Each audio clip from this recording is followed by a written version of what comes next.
Nós vamos, na verdade, ler o capítulo, no texto aí vai estar indicado para você do 25, do 1 ao 27, que seria o capítulo 25, mas nós vamos até o final do 26, tá? Nós vamos ler o 25 e o 26 hoje, que eu estava prevendo 2 mensagens, uma para cada capítulo, mas depois eu acabei percebendo que a segunda mensagem ela estava sendo redundante em relação à primeira, então eu resolvi juntar tudo em uma única mensagem, que seria mais proveitoso para nós, mantendo o mesmo título, Paulo diante de governadores e reis.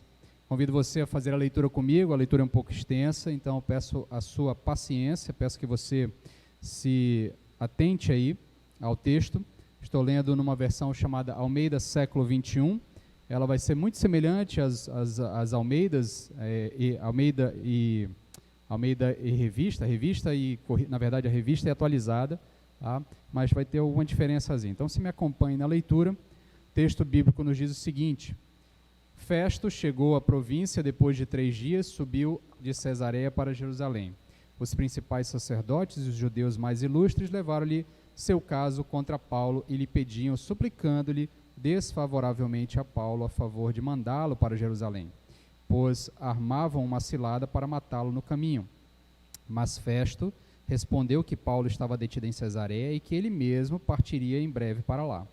E disse, portanto, que as autoridades dentre vós desçam comigo, se há nesse homem algum crime, acusem-no.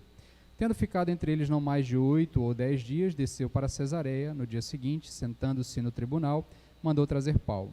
Quando ele chegou, os judeus que haviam descido de Jerusalém o rodearam, fazendo contra ele muitas graves acusações que não podiam provar.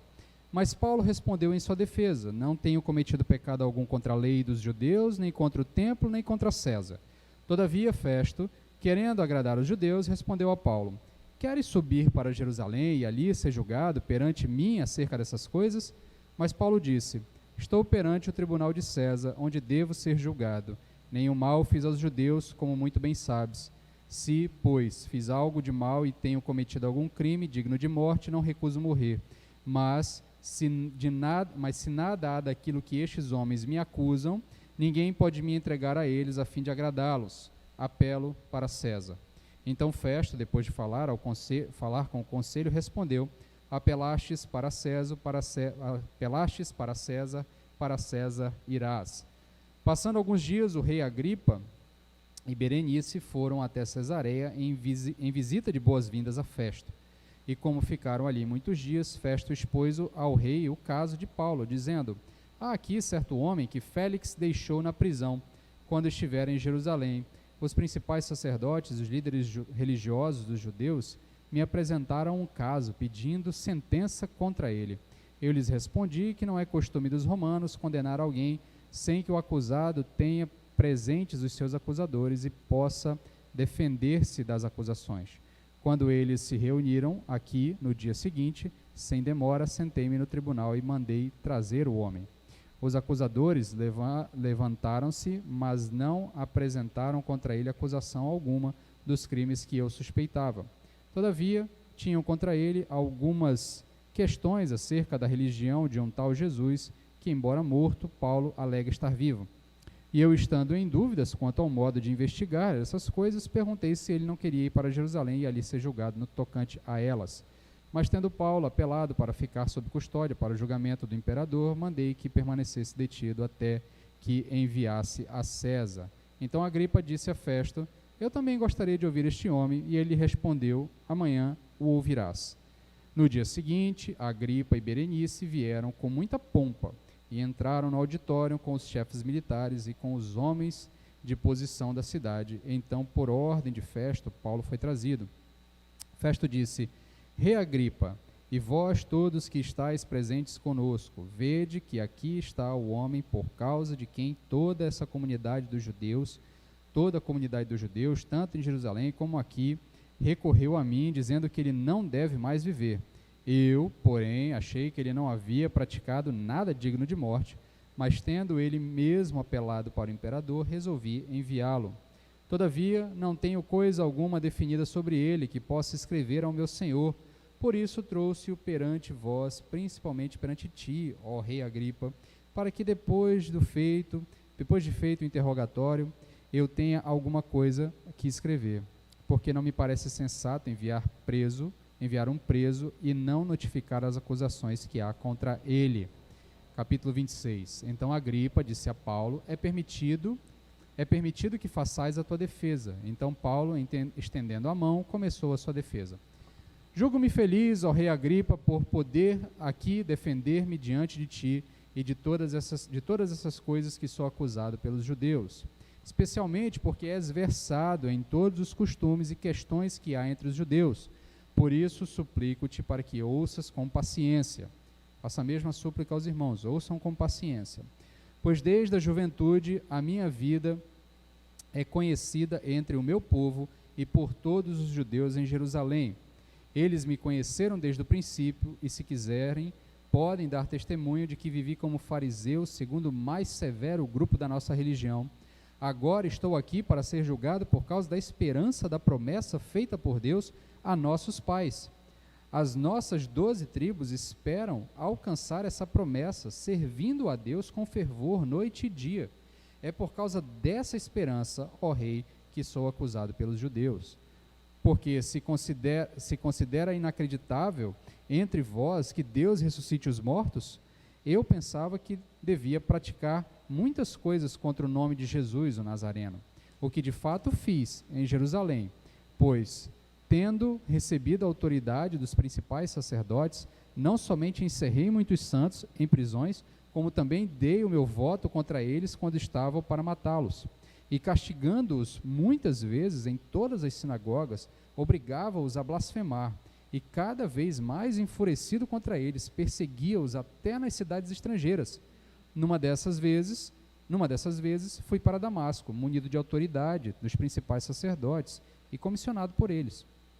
Ao meio-dia, ó rei, vi no caminho uma luz do céu que brilhava mais do que o sol, resplandecendo em torno de mim e de todos os que iam comigo.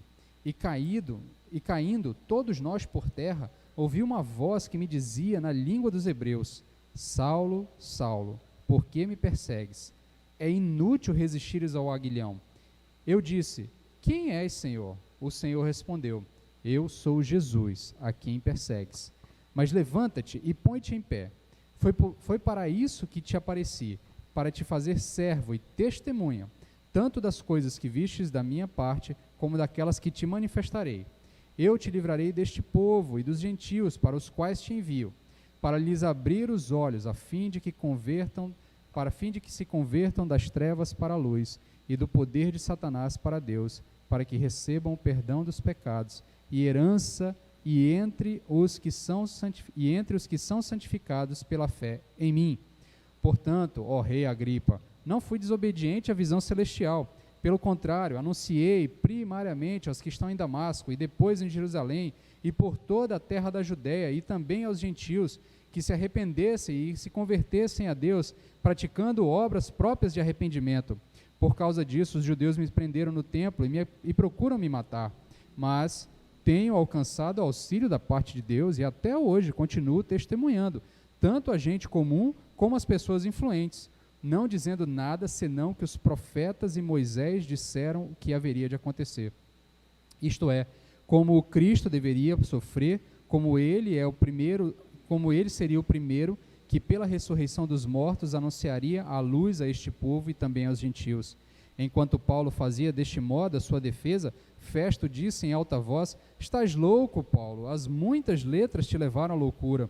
Mas Paulo disse: não estou louco, ó excelentíssimo Festo, pelo contrário, estou dizendo palavras verdadeiras e de perfeito juízo. Porque o rei, diante de quem eu falo com liberdade, sabe dessas coisas. Não creio que algo disso lhe seja desconhecido, porque estas coisas não aconteceram em algum canto às escondidas. Crês nos profetas, ó rei Agripa? Sei que crês. Agripa disse a Paulo: por pouco me convencestes a me tornar cristão. Paulo respondeu: quisera Deus que por pouco ou por muito, não somente tu, mas também todos os que hoje me ouvem, se tornassem iguais a mim, com exceção destas algemas. E o rei levantou-se, bem como o governador e Berenice, e os que lhe estavam sentados, e retirando-se, diziam uns aos outros: este homem não fez nada digno de morte ou prisão. Então Agripa disse a Festo: este homem bem podia ser solto se não tivesse apelado para César. Que Deus nos fale por meio da sua palavra. Nós estamos caminhando aí numa saga hollywoodiana, digna mesmo de um bom filme, de uma boa série.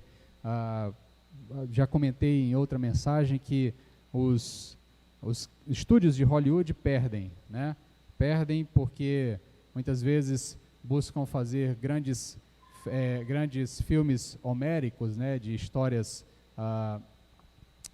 apoteóticas, com base em alguns mitos de outras culturas, e se esquecem de uma história que está relatada em um livro que é tão comum a boa parte da população mundial. E uma história cheia de indas e vindas, e reviravoltas, e tramóias, e tentativas de morte, e atentados, e julgamentos, e discursos, e momentos de tensão.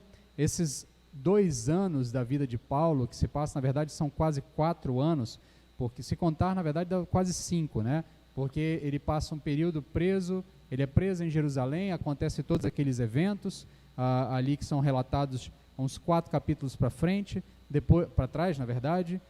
Depois ele é mandado para Cesareia, onde ele foi julgado por Félix. Nós vimos isso na semana passada. E ali sobre o julgamento de Félix, ele passa 2 anos na corte, ou melhor, preso, né, na prisão, mas sempre tendo contato com Félix. Félix é o governador romano anterior. Esse governador, ele é substituído por Festo. O início do capítulo é contando a chegada de Festo, a chegada do novo governador. Esse novo governador, então, nos é apresentado, é um novo personagem, vem para substituir Félix. Festo não está muito por dentro da situação. Félix estava mais por dentro da situação, porque Félix conhecia já tudo o que estava acontecendo ali, mas Festo chega e fica sabendo. Ele chega em Jerusalém. Jerusalém é a cidade principal. Ele primeiro passa por Jerusalém, depois ele vai para a capital administrativa, que é Cesareia. Mas chegando em Jerusalém, ele é cooptado pelos judeus, e já começam logo a buzinar no ouvido dele ali, dizendo: Félix deixou ali um julgamento pendente, tem um cara lá, um tal de Paulo, que a gente quer julgar ele, a gente quer resolver um problema com ele. Félix ficou cozinhando ele lá, não liberou ele para a gente fazer o julgamento. Então, se for possível, libera ele aí, para que a gente possa prosseguir com o nosso julgamento. E o texto de Lucas, né, o texto de Atos, nos diz que ele já tinha uma tramóia, dizendo: manda vir lá de Cesareia para cá, para Jerusalém, que a gente vai julgar ele, tá? E o senhor, se quiser, participa do julgamento também. Mas já tinha uma tramóia ali, já tinha um outro grupo ali preparado para matar Paulo no caminho, né? Fazer ali um ataque no meio do caminho e matar o apóstolo Paulo. Lembrando que a essa altura outros 40 homens talvez já estivessem mortos, ou então desistiram do voto, porque, como nós lemos semana passada, 2 anos antes, 40 homens haviam se reunido e disseram: nós não vamos comer nem beber até que Paulo esteja morto. E o problema é que Paulo, 2 anos depois, ainda está vivo, né? E então, ou esses homens quebraram o seu voto, ou morreram de fome, né? O Lucas não se deu ao trabalho de nos explicar o que aconteceu, tá? Mas o fato é que havia ali um grupo, de fato, sedento entre os judeus ali, querendo matar Paulo a qualquer custo. Nós vamos passar pelos diversos pontos desse texto. É uma narrativa longa, mas conta uma história só. Eu vou passar por diversos pontos desse texto, e eu quero que você se atente a alguns elementos que eu vou pensar, porque é a partir desses elementos que nós tiraremos lições e aplicações para as nossas vidas.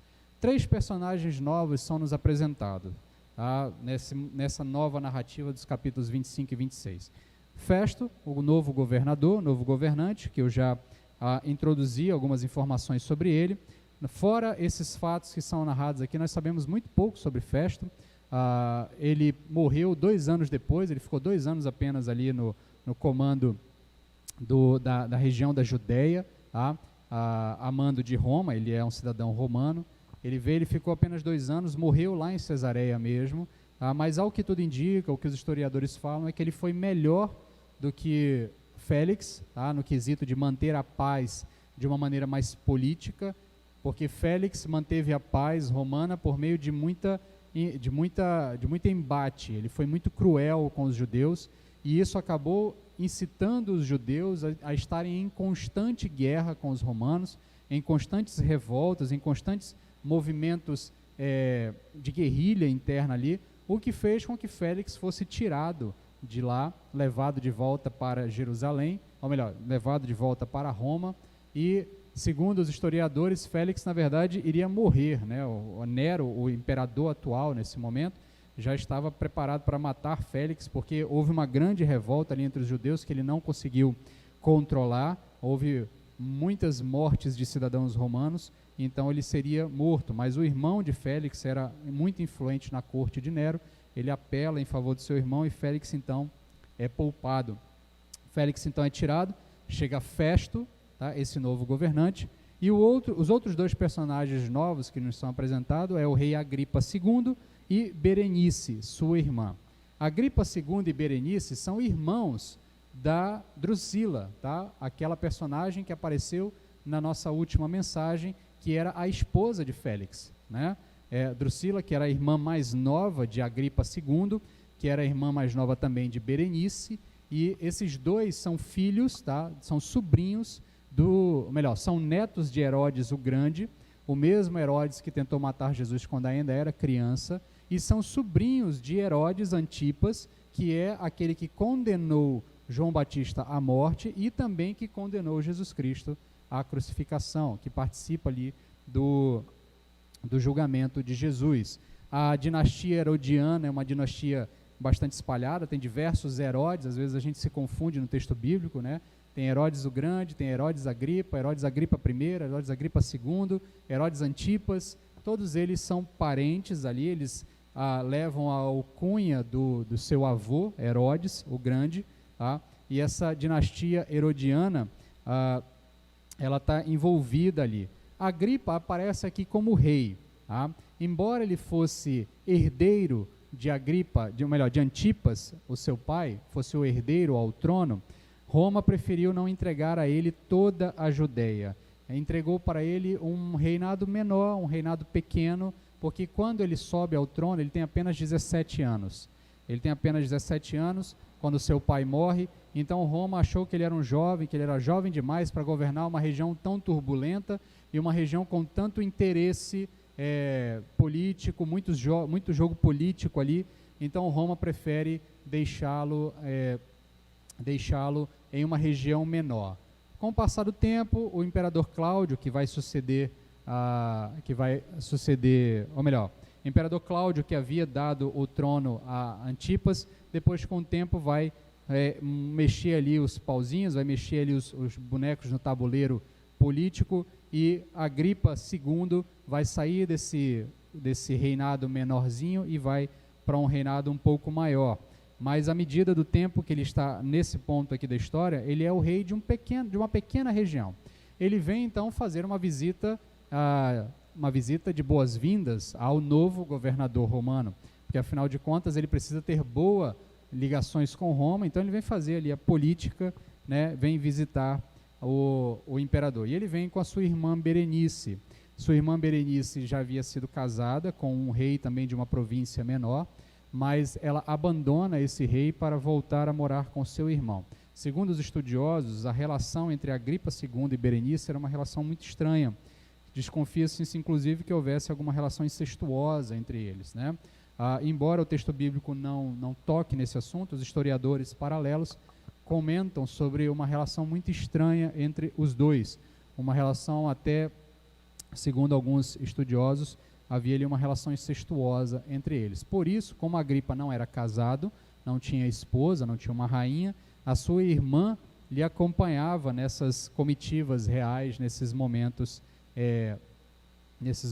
ali em que a comitiva real se apresentava diante de outras autoridades. Então nós percebemos aqui qual é o cenário que nos é apresentado do capítulo 1 do capítulo 25, do verso 1 até o verso 25. Nós temos aqui a corte do rei Agripa chegando na cidade, chegando lá em Cesareia. Nós temos as autoridades judaicas também presentes na região por causa do julgamento de Paulo. Nós lemos lá no comecinho, Festo passa por Jerusalém, Lá ele conversa com as lideranças judaicas querem julgá-lo. Festo diz, olha, ele está lá em Cesareia, eu vou para Cesareia, se vocês quiserem, vocês vão comigo até Cesareia que eu vou julgá-lo lá, tá? Porque lá é que é a corte que eu tenho autoridade, que eu devo julgar. Então, se vocês quiserem, vão até lá e acusem ele diante de mim, lá no julgamento, lá no tribunal, lá em Cesareia. Então, nós temos ali a alta cúpula judaica, nós temos um rei influente na região, herdeiro de um dos grandes reis daquele período, nós temos o governador romano, também com toda a cúpula romana na região da Judéia, e todos eles ali estavam, e Paulo é apresentado diante deles. Paulo é trago diante de toda aquela turma para que eles pudessem ouvir a defesa do apóstolo Paulo. E aí, em primeiro momento, Festo interroga o apóstolo Paulo, percebendo a intenção dos líderes judeus de querer levar ele para Jerusalém e lá em Jerusalém julgá-lo de uma maneira não muito justa, ou talvez até mesmo matá-lo no meio do caminho, o apóstolo Paulo vira para Festo e diz, olha, eu estou num tribunal romano e estou no tribunal do imperador e é pelo imperador que eu quero ser julgado. Se você não vai me julgar representando o imperador, eu quero ir até César para ser julgado por César. Como ele tinha esse direito, como um cidadão romano, Festo não tem muita saída, acata o seu pedido e fica, olha, então você vai à presença do imperador. Nesse meio tempo, chega a Agripa, eles têm ali uma conversa, Festo se lembra da situação e diz, ó, tem um judeu aqui causando uma confusão, você não quer se inteirar da situação? E aí a Agripa diz, olha, eu quero ouvi-lo também. Aí eles montam ali quase que um circo ali, um negócio meio que para expor Paulo mesmo. Você junta toda a corte, o texto diz que a corte de Agripa vem cheia de pompa, né? Com toda aquela coisa que você já viu em filme, né? O arauto anunciando que o rei está chegando, todo mundo de pé, todo mundo depois de cabeça baixa, e aí tapete real, aquela coisa toda, tudo isso, quando o texto diz que a corte de Agripa se apresentou com toda a pompa, o que ele está dizendo é isso. Então você vê todo aquele cenário, um rei, governantes, lideranças, todo mundo ali para ouvir o apóstolo Paulo. Isso me lembra o texto de Mateus capítulo 10, verso 18, quando Jesus, falando aos discípulos, diz o seguinte, e também sereis levados à presença de governadores e de reis, para lhes servir de testemunho, e a eles e aos gentios. Da mesma forma, Atos capítulo 9, 15, quando o apóstolo Paulo se converte, é o relato da conversão do apóstolo Paulo, quando Cristo está falando com Ananias e mandando Ananias ir até Paulo para curar a sua cegueira momentânea e batizá-lo, para que ele pudesse então ter o processo ali de conversão completo, o texto diz o seguinte, as palavras de Cristo a Ananias, vai, porque este é para mim um instrumento escolhido para levar o meu nome perante os gentios e reis, bem como perante os filhos de Israel. Então nós temos aqui, nesse processo, Paulo diante de reis, diante de governantes, diante das autoridades. E adivinha o que o apóstolo Paulo faz? Ele se acovarda? Não. Ele testemunha. Mais uma vez, diante de todas as autoridades presentes, o apóstolo Paulo se levanta e fala exatamente o que deveria falar. Ele testemunha sobre Jesus Cristo e ele fala a verdade do Evangelho a todas aquelas pessoas. Eu acho, não sei você, eu lembro de uma vez, alguns anos atrás, quando eu trabalhava na Secretaria de Educação, uma certa vez eu trabalhava na parte informática, uma certa vez nós fomos instalar uns computadores em uma escola no interior, numa cidade do interior. E aí a gente acabou na rota lá errando e fomos para a cidade errada, né? Nós tínhamos que ir para um determinado município, e aí nós fomos ao município que estava bem próximo, achando que ele estava na lista, né? Não olhamos o itinerário corretamente, avançamos ali alguns quilômetros para o município mais próximo. Chegando lá, na hora de olhar o itinerário para instalar os computadores, que a gente estava fazendo esse tipo de serviço, não tinha computador, porque o município não estava no itinerário, ele ia ficar para uma outra viagem, né? Nesse momento, a gente ficou ali meio sem graça com a diretora da escola, tentando achar desculpas, tal, tentando resolver ali diplomaticamente, mas a diretora era madrinha, compadre, ela tinha alguma proximidade com o governador. E ela ligou para o governador, né? E a gente, não, mas não tem computador, isso aqui é para outra escola. E aí, de repente, ela ligou para o computador e veio assim, fala aqui no telefone. Aí eu atendi o telefone, eu estava à frente da equipe, e eu atendi o telefone, o governador perguntou, quem é que está falando? Eu falei, é Vulmar.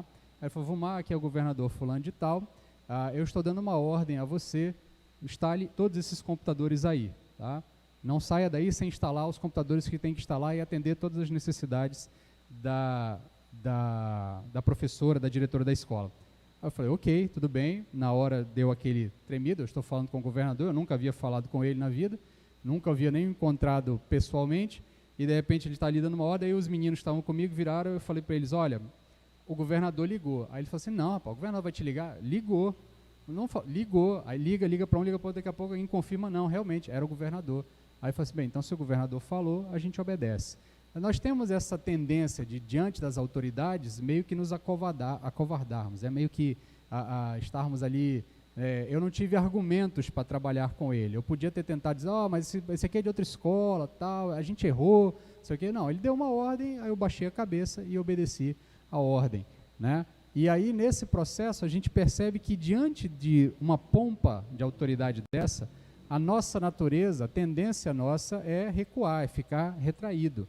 E o apóstolo Paulo nos mostra aqui que, na verdade, nós não devemos nos acovardar diante dessas autoridades quando estivermos defendendo o Evangelho, porque, no fim das contas, nós estamos com a verdade. O apóstolo Paulo estava com a verdade, então ele não tinha razão para se acovardar. Ele fala, então, tudo o que tem que falar, independente de quem esteja diante dele. O texto prossegue, Festo tem um dilema, seu dilema está ali nos versos 25 e 27, qual é o problema de Festo? Ele tinha alguém que ele não tinha acusações contra essa pessoa, mas ao mesmo tempo ele tem um grupo de judeus irritados. Se ele libera Paulo, ele irrita os judeus. Se ele irrita os judeus, ele corre o risco de criar dissensões internas. O seu antecessor foi tirado de lá por conta dessas dissensões, dessas brigas. Então, Festo fala, olha, vou tentar achar uma saída diplomática, vou ver se Agripa, que está por aí, resolve a minha vida. Afinal de contas, ele é rei. Se ele absolver Paulo, então eu digo, olha, o rei de vocês absolveu, então não tem problema. E aí ele apresenta o apóstolo Paulo para Agripa, diante de toda aquela pompa, diante daquele monte de gente. E o apóstolo Paulo se mantém firme e começa a fazer a sua defesa. A defesa do apóstolo Paulo tem diversas etapas, eu vou aqui apenas citar as principais partes dela. No começo ele começa com uma introdução, no verso 2 ao 3 ali, se apresentando diante do rei, ele sabe que está falando para o rei Agripa. Ele então chama a atenção a um ponto interessante. Ele chama a atenção de Agripa dizendo, olha, eu sei que o Senhor é versado na lei. Eu sei que o Senhor conhece, para que eu comece a falar diversas coisas aqui e o Senhor não deu uma de desentendido, porque eu sei que o Senhor sabe do que eu estou falando. Ele continua então a partir do verso 4 e 5 falando da sua vida pregressa. Aí ele entra no verso 6 a 8 falando da razão das suas acusações. Ele começa a pincelar, e Paulo aqui é magistral na sua defesa, e eu acho interessantíssimo porque Paulo dá uma lição nos nossos advogados modernos, né? Porque os nossos advogados modernos muitas vezes ficam falando na petição, e eles nunca constroem um raciocínio inteligente. A maioria deles tenta ganhar o juiz, os seus opositores no cansaço, fazem petições enormes, com coisas repetidas, mas que não constroem um raciocínio. E o apóstolo Paulo constrói um raciocínio, vocês vão ver que ele vai montando esse raciocínio. Ele chama a atenção de Agripa dizendo, olha, eu sei que você conhece a lei. Aí ele conta a sua história. Eu era fariseu, fiel, alguém bem ativo na seita farisaica. Tudo que eu fiz porque eu cria no que os profetas haviam dito, e eu entendia que a minha esperança qual era? A minha esperança é a esperança da ressurreição dos mortos. É a esperança que os profetas nos deram, dizendo que um dia Deus haveria de ressuscitar, começando pelo seu escolhido, e a partir do seu escolhido, todo o povo de Deus viveria eternamente com ele, ressurreto. E aí ele começa a chamar, olha, o que eu estou sendo acusado aqui é de dizer a vocês que a profecia se cumpriu, mas eles não querem me ouvir. E aí ele continua descrevendo. Ele descreve o seu encontro com Jesus, ele mostra o seu comissionamento que foi dado a Cristo por ele, no verso 16. Cristo diz, olha, foi para isso que te apareci, para te fazer servo e testemunha, tanto das coisas que vistes da minha parte, como daquelas que manifestarei. Depois ele continua dizendo as razões pelas quais Cristo ainda o manteve vivo durante todo esse tempo. Se você acompanhou a saga do apóstolo Paulo, que começa lá pelo capítulo 11 de Atos, sua conversão, capítulo 9, capítulo 10 ainda tem um outro relato, a partir do 11 começa a história do apóstolo Paulo, e de lá para cá, o apóstolo Paulo já foi apedrejado, ele já foi açoitado, já foi preso, já passou, já foi dado por morto. Tem uma determinada passagem que ele é apedrejado, é arrastado para fora da cidade porque tinham dado como morto. E o texto diz que Paulo se levanta, bate a poeira e volta para a cidade para continuar fazendo aquilo que ele estava fazendo, a razão pela qual ele havia sido apedrejado. Então o apóstolo Paulo diz, olha, sabe por que eu sobrevivi a tudo isso? Cristo já havia me dito. Ele diz, verso 17 e 18, eu te livrarei desse povo e dos gentios para os quais te envio, para lhes abrir os olhos, a fim de que se convertam das trevas para a luz e do poder de Satanás para Deus, para que recebam o perdão dos pecados e a herança entre os quais são santificados pela fé em mim.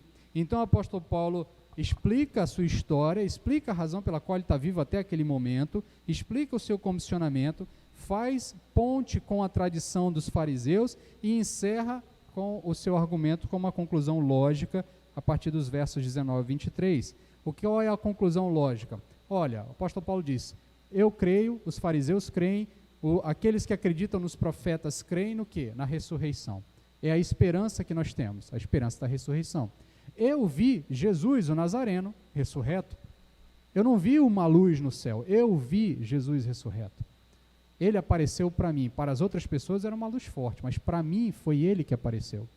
Eu o vi.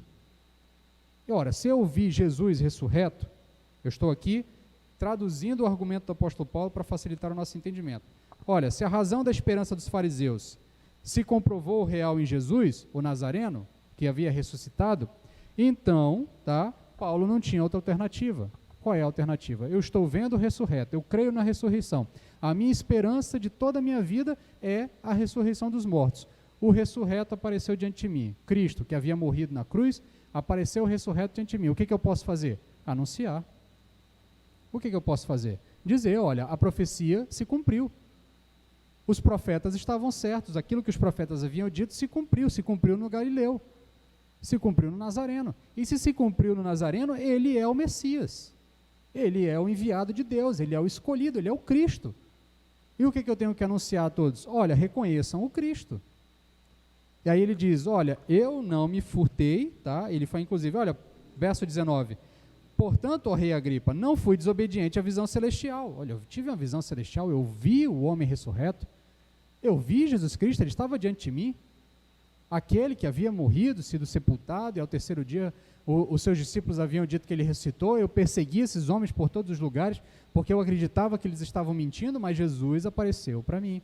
Então ele diz, portanto, ó rei Agripa, não fui desobediente à visão celestial, pelo contrário, anunciei primeiramente aos que estão em Damasco, ou seja, lá em Damasco mesmo, na cidade para onde ele ia, onde ele estava indo quando teve o encontro com Jesus, ele sai da sua situação de cegueira. Qual é a primeira coisa que o apóstolo Paulo faz? Olha, a profecia se cumpriu.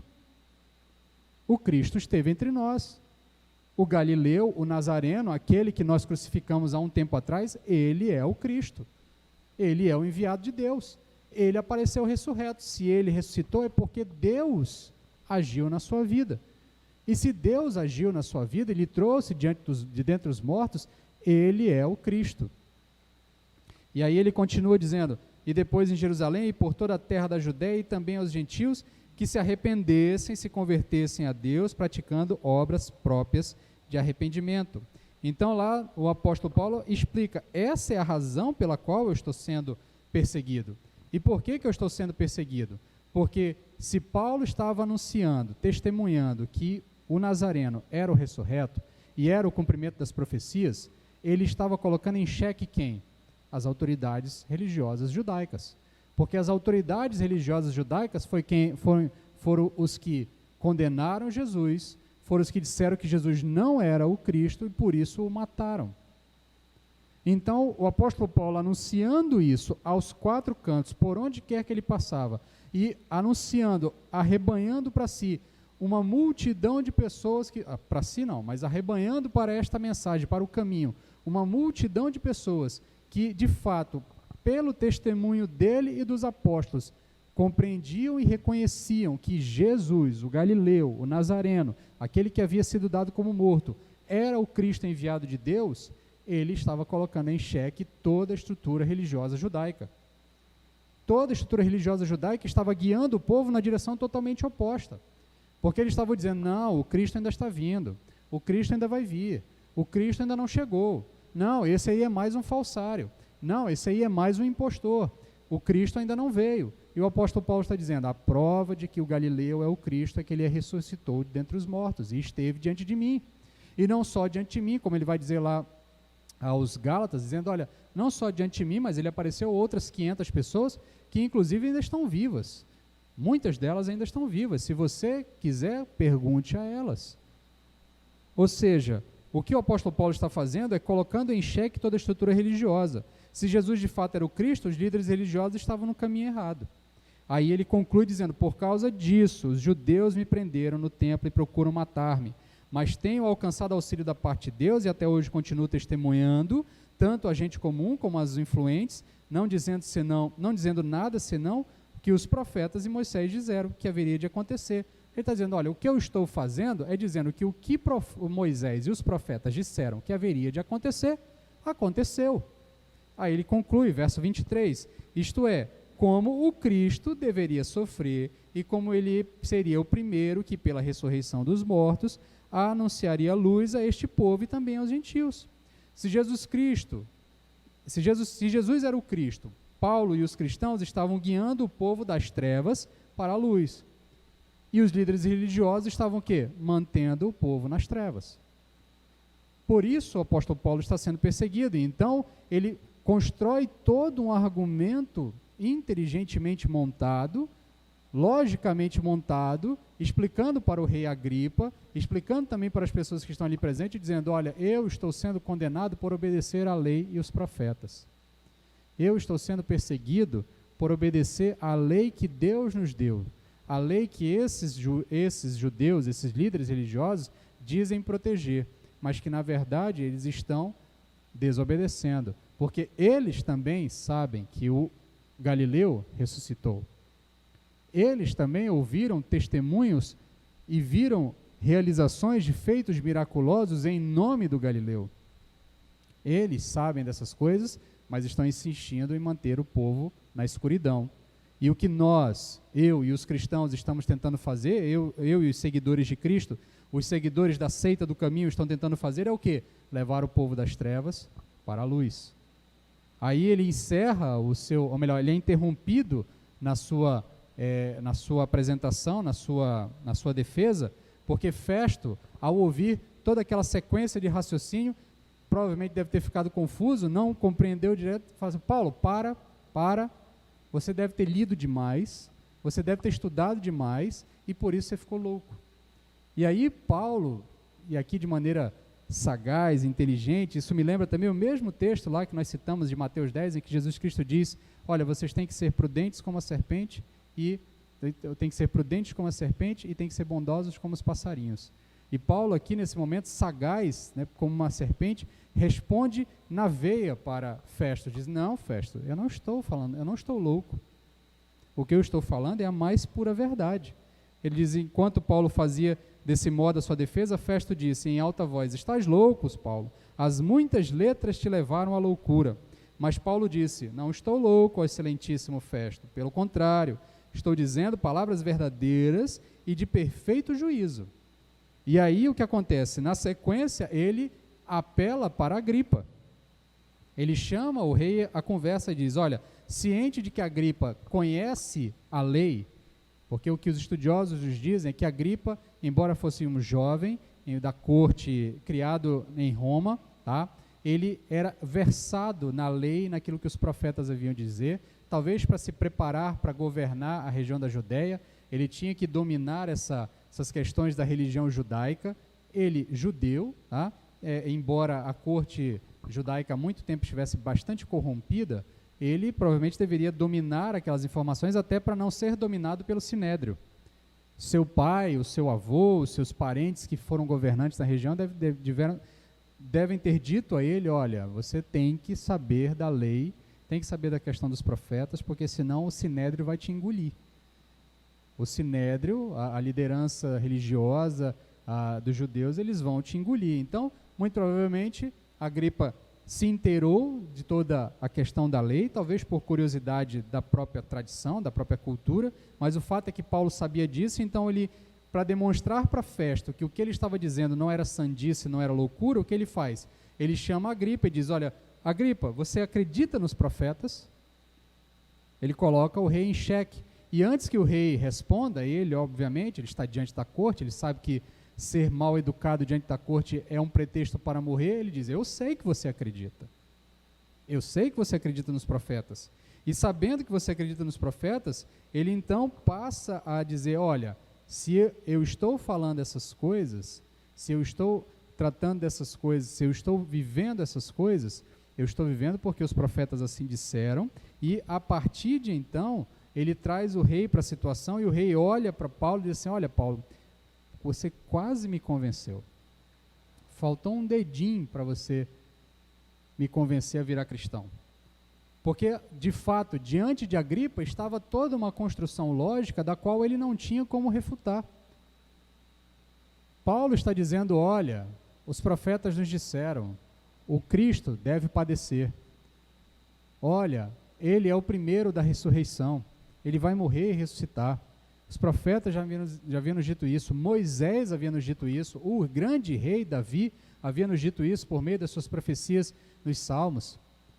Então, o que eu estou dizendo? Estou dizendo para vocês, ele apareceu para mim, e não só para mim, mas para toda essa multidão de pessoas, elas podem testemunhar, Jesus Cristo está vivo. E aí o Agripa se sente ali um tanto quanto encurralado, ele tem que dar uma resposta. E aí ele diz, olha, vou sair pela tangente, você quase me convenceu, porque para que Agripa se convertesse, muita coisa tinha que mudar na sua vida. Muita coisa tinha que ser transformada na sua vida. A primeira coisa é ele reconhecer que não é o soberano. O problema do seu avô com Jesus foi o fato dos magos do Oriente chegarem para ele e dizer assim, nós viemos adorar o rei que nasceu. Nós viemos adorar o rei que as profecias disseram que haveria de nascer. E hoje, em algum momento desses últimos dias, se cumpriu essa profecia. Então nós viemos até o atual rei, porque se o senhor de fato é judeu, se o senhor de fato é temente à lei, o senhor há de reconhecer que este rei que nasceu é o rei esperado, é o rei anunciado pelos profetas, e o senhor vai abdicar da sua coroa. Essa era a expectativa dos magos. Herodes, ao saber disso, o que faz? Olha, me diga onde é que está esse rei, para que eu vá lá fazer as minhas oferendas também. E aí, quando eles saem dali, né, saem da presença do rei, o que Herodes faz? Descobre onde está esse rei e mata esse rei. Porque eu não posso perder a minha soberania, eu não posso perder a minha coroa. E da mesma forma, Agripa II, para reconhecer que Jesus Cristo de fato era o enviado de Deus, ele ia ter que abrir mão da sua soberania, ele ia ter que reconhecer que ele não é o soberano, mas que Jesus é o soberano. Outra coisa que ele ia ter que reconhecer, ele ia ter que reconhecer os pecados de toda a sua dinastia, dos seus antepassados, o seu avô que tentou matar Jesus, e ao tentar matar Jesus, chacinou milhares de crianças. O seu tio que matou João Batista, o profeta que anunciou a chegada de Jesus, o seu tio que mandou matar o próprio Cristo, participou da crucificação de Cristo, ele teria que também abdicar de todo o seu comportamento equivocado, seu comportamento não aceitável tanto pela lei quanto pelos costumes do povo, porque pairava sobre ele a dúvida da sua relação com a sua irmã, uma relação provavelmente incestuosa. Então a verdade incomodou Agripa, assim como incomodou Félix, ou melhor, assim como incomodou Festo. Festus, ao ouvir a verdade da boca de Paulo, se sente incomodado. Agripa também se sente incomodado, mas os dois saem pela tangente e não respondem positivamente à mensagem do Evangelho. Agripa diz, olha, você quase me converteu. E aí o apóstolo Paulo encerra lamentando, dizendo, olha, quisera Deus que por pouco ou por muito, não somente tu, mas também todos os que que me ouvem neste momento se tornassem iguais a mim, com exceção dessas algemas. E aqui o apóstolo Paulo aparentemente nos diz com outras palavras: vocês todos aí se acham livres e acham que eu estou preso, mas na verdade o único livre aqui sou eu. Vocês estão presos. Eu queria que vocês se tornassem iguais a mim, apesar dessas algemas. Eu queria que vocês não se tornassem presos como eu, mas se tornassem livres como eu. Porque eu, de fato, estou livre porque eu encontrei a verdade. Porque eu encontrei o sentido da lei.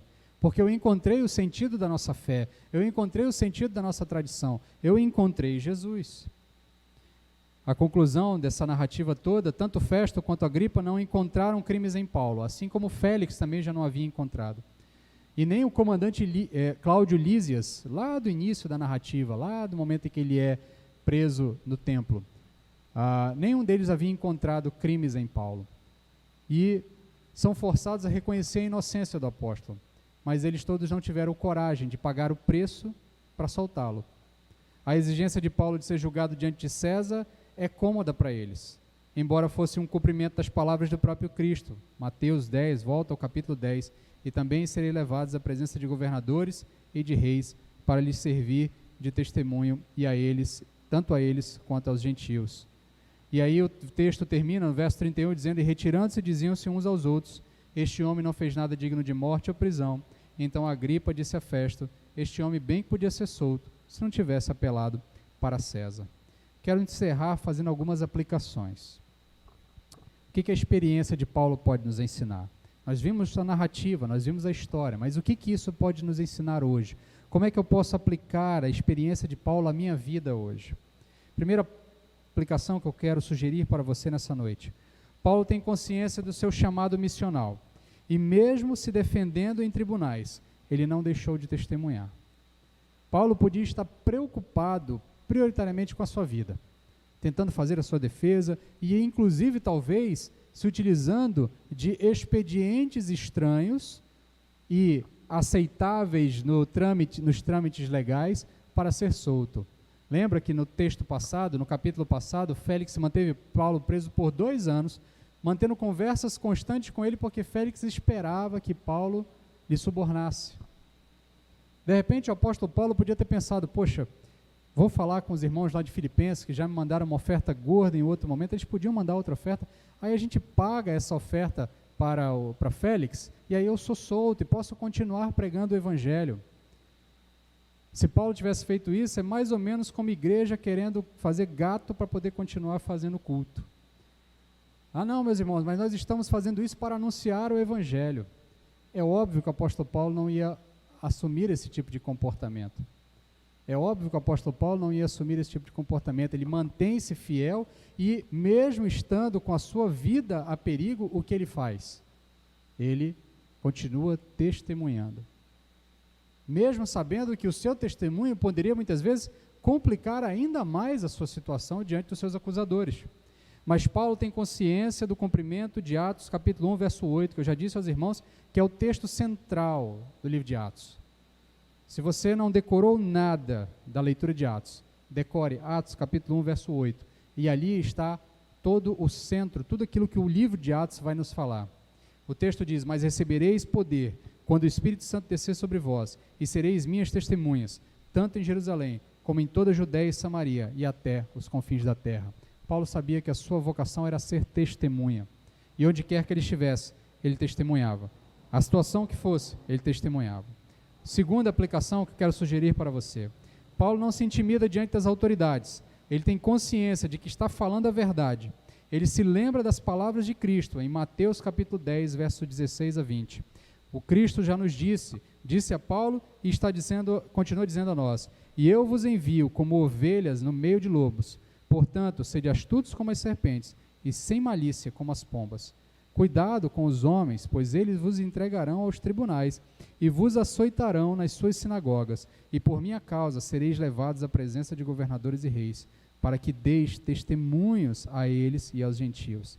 Mas quando vos entregares, não vos preocupeis com o que falareis, nem com o que falareis, nem como falareis, pois naquela hora vos será dado o que dizer, porque não sois vós que falais, mas o Espírito de vosso Pai é que fala por meio de vós. Eu fico imaginando o apóstolo Paulo recitando isso, enquanto ele está preso, enquanto ele está sendo anunciado em mais uma audiência dessa.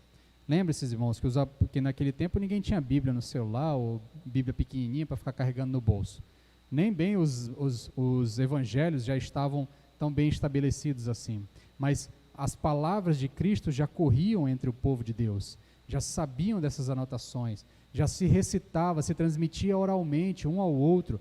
E o apóstolo Paulo, eu imagino, decorando essas palavras de Cristo, se lembrando que ele mais uma vez ia ser levado diante de um tribunal, e aí ele fala: não se preocupem com o que vocês vão falar, e nem como vão falar, porque vai ser dado a vocês o que falar. O Espírito do Pai é que falará por meio de vocês. Então o apóstolo Paulo não se intimida diante das autoridades. Vai chegar o dia, meus irmãos, em que nós teremos que nos colocar diante das autoridades para defender a nossa fé. Nós vivemos em um país que goza de uma certa liberdade, mas neste momento o cristianismo continua sendo a religião mais perseguida da face da terra. Nesse momento, cristãos estão morrendo, estão sendo degolados, as irmãs estão sendo violentadas, os filhos estão sendo assassinados na frente dos pais, tudo para que as pessoas, para que os cristãos abandonem a fé.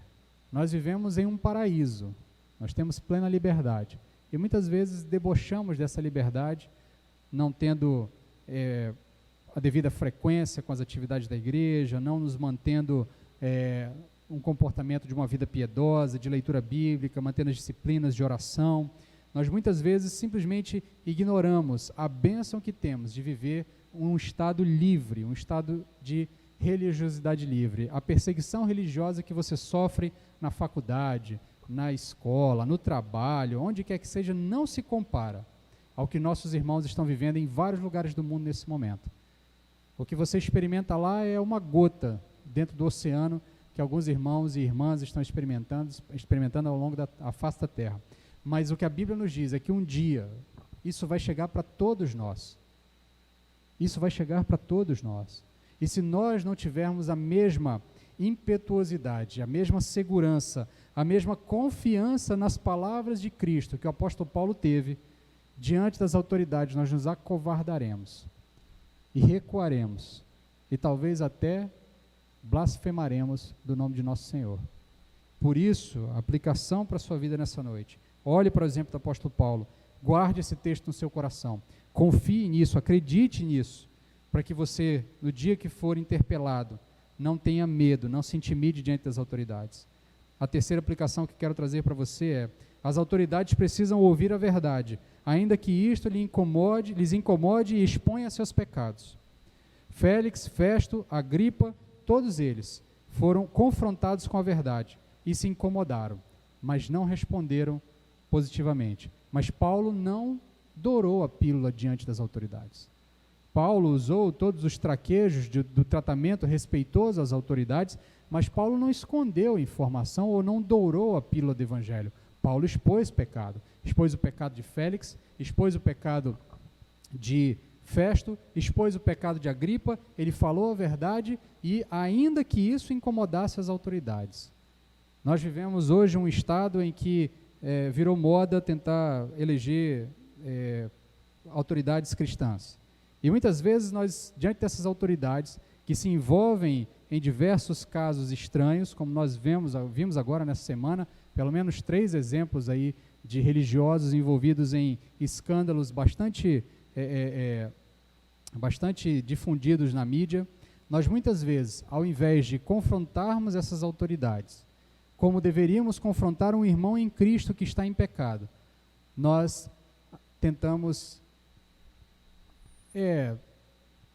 meias palavras, tentamos passar um pano, tentamos ver um outro lado, tentamos fazer uma série de coisas, e nós nos esquecemos de que as autoridades, crentes e não crentes, devem ouvir a verdade do Evangelho, ainda que elas se incomodem, ainda que elas se sintam ofendidas. Muitos citam ainda nos nossos dias, os nossos religiosos e não religiosos também, gostam de usar o texto de João 8,32, e conhecereis a verdade vos libertará. Como esse texto tem sido massacrado na boca de nossos políticos. Eles falam João 8,32, mas eles se esquecem de João 8,31. 8,31 diz o seguinte: Jesus dizia aos judeus que haviam crido nele: se permanecerdes nas minhas palavras, sereis verdadeiramente meus discípulos, e conhecereis a verdade, e a verdade vos libertará. Para conhecer a verdade tem que permanecer em Cristo. Para permanecer em Cristo tem que guardar as palavras dele. E aquele que permanece em Cristo não se envolve em confusão, não se envolve em falcatrua, não se envolve em comportamentos escusos diante das autoridades, diante do domínio público. Isso tem que ser guardado por nós. Nós, cristãos, temos um dever, não só com a sociedade, mas especialmente com os nossos irmãos que têm se candidatado à vida pública. É necessário que mais cristãos se candidatem à vida pública. É necessário. Eu não estou dizendo que nós não devemos ter cristãos na vida pública. Muito pelo contrário, nós temos que reconquistar o espaço na discussão pública. Mas esses irmãos, eles têm que ser constantemente confrontados com a verdade. Constantemente confrontados com a verdade, porque não é apenas o nome deles que está lá, é o nome de Cristo. Quando eles se apresentam como pastor fulano, irmão fulano, fulano de tal, representante de tal segmento religioso, eles estão lá também achincalhando o nome de Cristo, quando se envolvem com falcatruas e com confusões. Por isso, nós não temos que nos intimidar, nós temos que anunciar a verdade e falar a verdade a todas as autoridades, ainda que elas se incomodem, ainda que elas se sintam expostas, porque nós sabemos que a autoridade suprema é Cristo Jesus. E toda a autoridade está aí sob o domínio de Cristo e sobre a guarda de Cristo. Quarta e última aplicação que tenho para você nessa noite é: nós não sabemos o dia de amanhã. O tempo que nós temos certeza é hoje. Então que nós não façamos como Félix, como Festo e como Agripa. Nos esquivemos da palavra que nos confronta contra o pecado. Você nessa noite pode estar sendo confrontado pelo seu pecado, pelo seu erro. Não deixe para depois.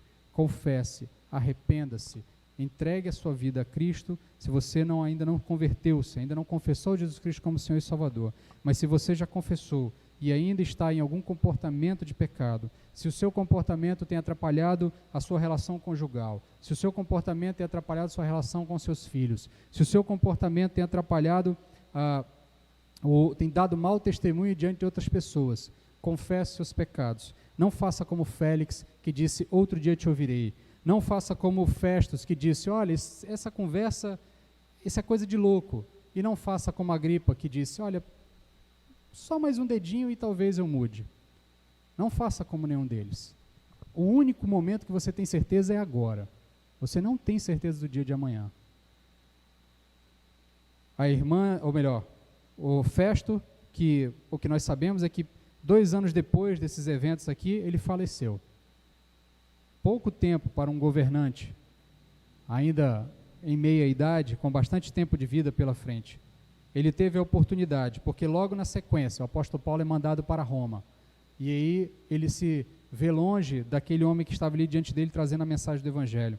Nós não sabemos se outros se apresentaram diante dele para trazer a mensagem. Mas o que nós sabemos é que que Festus morreu e provavelmente não confessou Jesus Cristo.